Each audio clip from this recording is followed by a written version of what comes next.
Pernah nggak kamu merasa hidup benar-benar berat, seolah semua masalah datang bersamaan tanpa ampun? Begitulah yang sedang dirasakan Raka, seorang ayah muda yang baru saja kehilangan pekerjaannya. Hari itu, ia baru saja pulang dari kantornya setelah mendapat kabar yang paling tidak pernah ia harapkan, pemutusan hubungan kerja. Pandemi kemarin sudah membuat banyak teman kantornya berguguran, dan sekarang gilirannya. Dengan wajah tertunduk, ia melangkah pulang sambil membawa map kosong, seakan simbol bahwa masa depannya pun ikut kosong. Sesampainya di rumah kontrakan yang sederhana, Raka langsung disambut oleh senyum anaknya yang masih kecil, berlari kecil sambil memanggil, "Ayah, ayah pulang!" Senyum itu manis, tapi juga membuat dadanya semakin sesak. Dalam hati, ia bertanya, "Bagaimana kalau besok aku nggak bisa beliin susu untukmu? Bagaimana kalau kontrakan ini nggak bisa kubayar? Harus makan apa kalian nanti?" Pertanyaan itu berulang-ulang seperti gema di kepalanya, tanpa henti. Beberapa hari berlalu, bukannya membaik, keadaan justru makin rumit. Tagihan listrik datang, sewa kontrakan sudah hampir jatuh tempo, dan ada hutang kecil yang dulu ia pinjam dari teman untuk kebutuhan mendesak. Nominalnya memang tidak besar, tapi di tengah kondisi seperti ini, rasanya hutang sekecil apapun jadi beban yang berat. Raka mulai kehilangan semangat. Ia sering duduk termenung di pojokan ruang tamu, memandangi dinding yang sudah mulai kusam. Setiap kali ia mencoba mencari jalan keluar, yang datang justru rasa panik. Pikirannya melompat-lompat seperti orang terjebak dalam ruangan gelap yang mencari pintu, tapi tidak menemukannya. Ia mencoba melamar pekerjaan lewat internet, tapi balasan selalu sama. "Maaf, kami belum membutuhkan." Ia bahkan sampai begadang berjam-jam hanya untuk mengisi formulir lamaran online, berharap ada yang menerima, tapi hasilnya nihil. Semakin ia memaksakan, semakin rasa cemas itu menguasai dirinya. Pernah suatu sore, istrinya dengan hati-hati menanyakan, "Bang, gimana kalau kita pinjam dulu sama keluarga?" Raka hanya terdiam. Bukannya tidak mau, tapi harga dirinya sebagai seorang kepala keluarga seperti ditusuk. Ia ingin terlihat kuat di depan istri dan anak, tapi di dalam hatinya, ia merasa gagal. Malam itu setelah semua tertidur, Raka keluar ke teras rumahnya. Ia duduk sendirian menatap langit yang gelap tanpa bintang. Tangannya menutupi wajahnya, air mata yang sudah lama ia tahan akhirnya jatuh juga. Di dalam hati ia marah. Kenapa harus aku? Kenapa harus sekarang? Apa salahku? Tapi kemudian marah itu berubah jadi ketakutan. Ia takut besok pintu rumah kontrakannya diketuk pemilik yang menagih sewa. Ia takut anaknya menangis kehausan karena tidak ada susu. Ia takut telepon dari teman yang menagih hutang kecil. Semua ketakutan itu berkumpul jadi satu, menekan dadanya seperti batu besar. Hari-hari Raka penuh dengan kepanikan. Tidurnya tidak nyenyak, makannya tidak enak. Setiap kali ia mencoba tersenyum di depan anak dan istri, senyum itu terasa kaku. Ia hanya ingin masalahnya cepat selesai, tapi semakin ia panik, semakin ia merasa semua jalan tertutup. Rasanya seperti berlari dalam lingkaran, semakin kencang berlari, tapi tetap berada di tempat yang sama. Namun, tanpa ia sadari, kepanikan itu justru membuat pikirannya tidak bisa bekerja jernih. Ia terlalu sibuk membayangkan hal-hal buruk yang mungkin terjadi, sampai-sampai ia tidak bisa melihat peluang kecil yang sebenarnya ada di sekitarnya. Hatinya selalu gelisah, pikirannya selalu berisik, dan itu membuat segalanya terasa semakin berat. Seolah uang menjauh, setiap kali ia semakin panik. Dan di titik itulah, Raka mulai sadar bahwa hidupnya benar-benar berada di persimpangan, antara terus hanyut dalam panik, atau mencoba mencari cara lain untuk menghadapi semua ini. Malam itu, Raka duduk di teras rumah kontrakannya yang sudah mulai lembab karena hujan kecil yang turun sejak sore. Udara dingin menusuk kulit, tapi yang lebih menusuk justru rasa gelisah di dalam dadanya. Ia menatap kosong ke jalanan sepi di depan rumah, hanya ada cahaya lampu jalan yang berkelip samar. Dengan napas berat, ia bergumam pelan. "Kalau aku terus panik, apa ada gunanya? Aku malah nggak bisa mikir jernih." Kata-kata itu seakan keluar begitu saja, tapi justru membuat hatinya sedikit lebih tenang. Untuk pertama kalinya setelah berhari-hari dipenuhi rasa takut, ia mencoba menarik napas panjang dan menghembuskannya pelan. Raka menutup mata, mendengarkan suara hujan rintik-rintik yang jatuh ke tanah. Ada rasa damai kecil yang muncul di dalam hatinya walaupun masih dibayangi masalah. Malam itu, ia berjanji pada dirinya sendiri untuk tidak terus membiarkan panik menguasai. Ia harus belajar tenang, apapun yang terjadi. Keesokan harinya, Raka bangun lebih pagi. Ia tidak lagi langsung membuka ponsel untuk mencari lowongan pekerjaan seperti biasanya.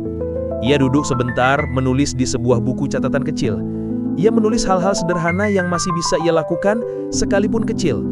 Bantu tetangga, jual jasa desain sederhana, coba hubungi teman lama. Tulisan itu tidak banyak, tapi cukup untuk membuat pikirannya lebih terarah.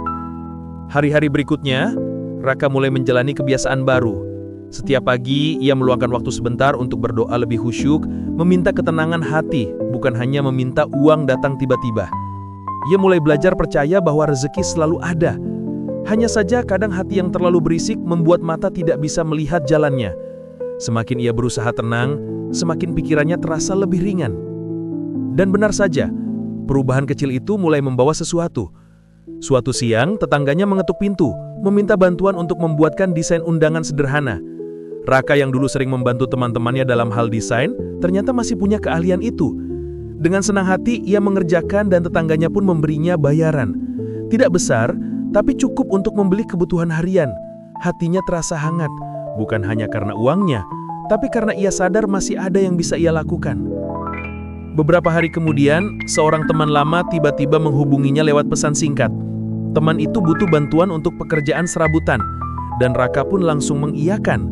Dari situ, ia mendapat tambahan penghasilan. Walau sederhana, tapi langkah kecil ini membuatnya merasa lebih kuat. Ia mulai percaya bahwa ketika hati tenang, semesta seperti membuka pintu satu persatu. Malam-malamnya pun terasa berbeda. Jika dulu ia selalu begadang dengan kepala penuh kecemasan, kini ia bisa tidur lebih nyenyak meski belum semua masalah selesai. Setiap kali rasa takut muncul, ia mengingat kembali janji pada dirinya sendiri, bahwa panik tidak akan menyelesaikan apa-apa. Justru dengan tenang, ia bisa melihat jalan yang sebelumnya tertutup oleh pikirannya sendiri. Beberapa minggu setelah ia mulai belajar hidup lebih damai, datang kabar yang tidak pernah ia duga. Salah satu perusahaan yang dulu pernah ia lamar menghubunginya kembali, menawarkan wawancara kerja. Raka terkejut. Ia bahkan sudah lupa pernah mengirimkan lamaran ke sana. Wawancara itu berjalan lancar, dan akhirnya ia diterima dengan posisi yang lebih baik dari pekerjaan sebelumnya. Rasanya seperti mimpi, tapi ia tahu semua ini terjadi bukan karena ia pasrah, melainkan karena ia belajar untuk tidak lagi panik, untuk memberi ruang bagi pikiran jernih dan doa yang tulus. Sejak saat itu, Raka menyadari bahwa ketenangan bukan sekedar sikap pasrah, melainkan kekuatan yang mampu membuka mata terhadap peluang kecil yang ada di sekitarnya. Ia belajar bahwa uang memang tidak datang begitu saja dari langit, tapi hati yang damai membuat langkah terasa lebih ringan, dan dari situlah rezeki perlahan datang dengan cara yang tidak disangka-sangka. Hari-hari setelah Raka diterima kerja baru terasa sangat berbeda. Pagi yang dulu selalu dimulai dengan rasa sesak, kini berubah menjadi pagi yang penuh harapan. Ia bisa bangun lebih awal tanpa rasa berat di dada, menatap wajah anaknya yang masih pulas tidur sambil tersenyum. Dalam hati ia berbisik, "Akhirnya, ayah bisa kasih yang terbaik untukmu." Perasaan itu tidak hanya tentang gaji yang akan datang setiap bulan, tapi lebih kepada rasa lega karena ia sudah mampu berdiri lagi setelah terpuruk begitu dalam.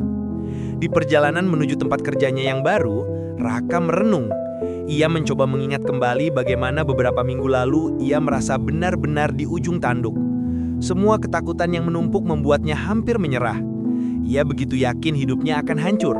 Tapi ternyata justru di titik paling rendah itulah ia menemukan sebuah pelajaran besar bahwa panik hanya mempersempit jalan, sementara ketenangan hati mampu membuka pintu rezeki yang tak pernah ia bayangkan. Semesta seperti punya cara sendiri untuk mengatur, asal manusia mau sedikit merendahkan hati dan mempercayai proses. Ketika sudah mulai bekerja, Raka tidak lupa akan masa-masa sulit yang baru saja ia lewati. Ia tetap menjalankan kebiasaan kecil yang dulu membantunya bertahan, seperti menulis hal-hal yang perlu dilakukan setiap hari, berdoa dengan hati yang tenang, dan belajar bersyukur bahkan untuk hal-hal paling kecil. Saat ia menerima gaji pertamanya dari pekerjaan baru itu, air matanya kembali jatuh.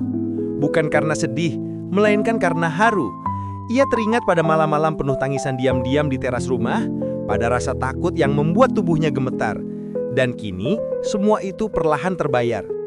Ia membayar kontrakan dengan senyum lega, membeli kebutuhan keluarga tanpa rasa was-was, bahkan melunasi hutang kecil yang sempat membebaninya. Yang paling membuat Raka tersentuh adalah ketika temannya yang dulu ia pinjami uang kecil menolak menerima kelebihan pembayaran. Teman itu berkata, "Kamu udah berusaha keras, Rak. Aku senang lihat kamu bisa bangkit lagi." Saat itu Raka benar-benar sadar bahwa rejeki bukan hanya soal uang, tapi juga soal ketulusan orang-orang di sekelilingnya yang mendukung di saat ia hampir runtuh. Pelajaran besar yang ia pegang teguh adalah bahwa rejeki akan datang dengan caranya sendiri ketika hati tenang. Ia tidak lagi takut kehilangan pekerjaan, karena ia tahu selama ia tidak panik dan tetap berusaha, jalan akan selalu terbuka. Ia tidak lagi takut menghadapi masalah, karena ia yakin setiap masalah hanyalah bagian dari proses yang akan menguatkannya. Ia tahu benar bagaimana rasanya terjebak dalam lingkaran panik, dan ia tidak ingin kembali ke sana. Dalam beberapa kesempatan, Raka bahkan mulai berbagi cerita pada orang lain yang sedang mengalami kesulitan serupa. Ia bercerita bagaimana dulu ia merasa hancur, tapi kemudian bisa bangkit karena belajar menenangkan diri. Ia berkata dengan tulus, "Percaya deh, uang itu memang penting, tapi kalau hatimu panik, uang itu justru makin menjauh. Saat kamu tenang, peluang datang sendiri. Aku ngalamin itu sendiri." Kata-katanya sederhana, tapi selalu berhasil membuat orang yang mendengarnya sedikit lebih lega. Kini Raka tidak lagi menganggap masalah keuangan sebagai akhir dari segalanya. Ia sudah membuktikan sendiri bahwa badai pasti reda dan bahwa uang bisa datang dengan cara yang tidak pernah disangka-sangka selama hati tetap damai. Ia berjalan pulang suatu sore dengan senyum lebar, membawa sekantong belanjaan untuk keluarganya. Dari jauh, anaknya berlari kecil menyambut. "Ayah, ayah pulang!" Suara itu masih sama seperti dulu, tapi kali ini tidak lagi membuat dadanya sesak, justru membuatnya penuh rasa syukur. Ia menatap langit yang mulai berwarna jingga, lalu berbisik dalam hati. Ternyata benar, kalau hati panik, rezeki terasa jauh. Tapi saat pikiran damai, uang datang dengan caranya sendiri. Aku sudah buktikan itu, dan aku nggak akan lupa seumur hidupku.